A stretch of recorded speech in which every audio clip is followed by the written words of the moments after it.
ओम नमो भगवते वासुदेवाय। आज का प्रसंग भी बड़ा मार्मिक प्रसंग है।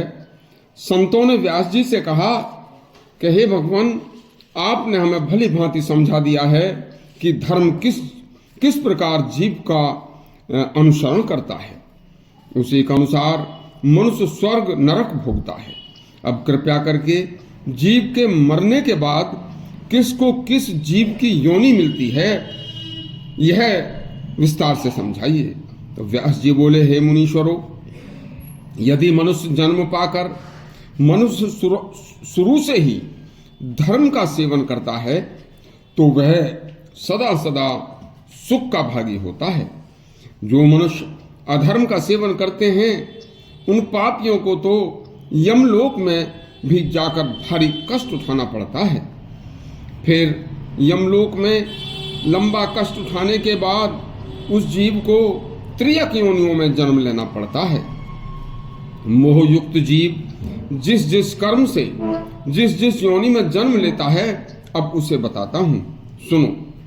पराई स्त्रियों से या वेश्या से भोग करने वाले मनुष्य पहले भेड़िया, फिर कुत्ता, फिर सियार, फिर गीद, फिर सांप, फिर कौवा और फिर बगुला बनते हैं। ये सभी योनि भिष्टा खाकर भी भूखी रहती हैं और हर समय फिर भी यौन सुख की तरफ देखती रहती हैं और उनका जीवन बड़ा कष्टमय होता है।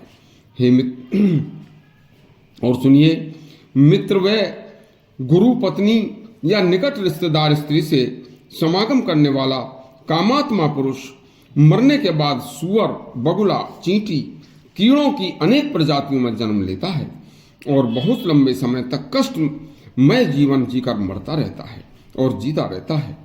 किसी कुंवारी कन्या या विधवा स्त्री या ब्राह्मणी से बलपूर्वक दुष्कर्म करने वाला कामात्मा पापी सुअर की योनि में जन्म लेकर बहुत जल्दी मरता और जिंदा रहता है और फिर उसी सुअर को बार बार योनि में जन्म लेना और मरना होता रहता है। उसके बाद सुअर की योनि में अनेक जन्म लेने के बाद और मरने के बाद कुत्ते की योनि में जन्म लेकर मर जाता है। तब उसे फिर से मानव तन मिलता है। यदि उसने मनुष्य जन्म लेकर फिर दुष्कर्म किए तो उसे चूहे की योनि मिलती है। फिर मरने के बाद अनेक प्रकार के अनेक कीड़ों की योनियों में अनेक बार बहुत लंबे समय तक जीना मरना उसका लगा रहता है।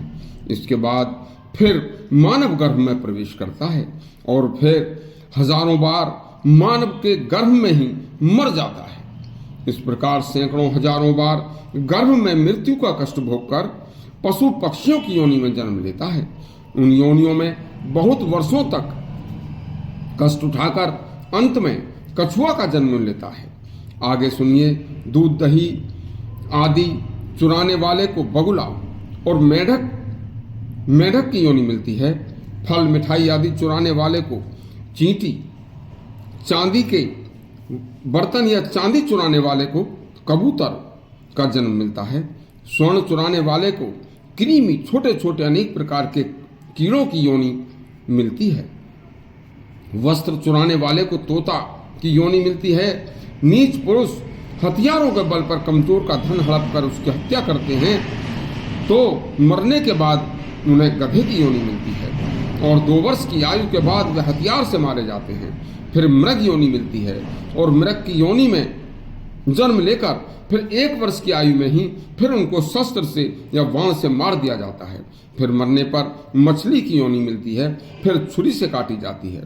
फिर शिकारी कुत्ते का जन्म मिलता है। इसके बाद व्याघ्र का जन्म मिलता है। फिर पापों का क्षय होने पर मनुष्य योनि मिलती है, वह भी अल्पायु होती है। यदि उस अल्पायु में उसने उद्दंडता, निर्लज्जता की तो वृक्ष की योनि, कठोर योनि मिलती है। इस तरह जो स्त्रियां भी धर्म पूर्वक जीवन नहीं जीती, वह स्त्रियां भी पाप योनि में पड़े पापियों की पत्नी बनती हैं और अपने जीवन काल में भयंकर कष्ट उठाते हुए मरती हैं।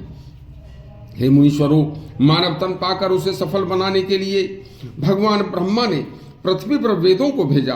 फिर अनेक तपस्वी ऋषियों ने शास्त्रों की रचना की। जो मनुष्य वेद शास्त्रों का अनुसरण करते हैं, अपने जीवन में उनकी अनदेखी नहीं करते, वह पाप का परित्याग करके निरोग, रूपवान, धनवान और सुख साधन संपन्न घरों में जन्म लेकर सुख पाते हैं।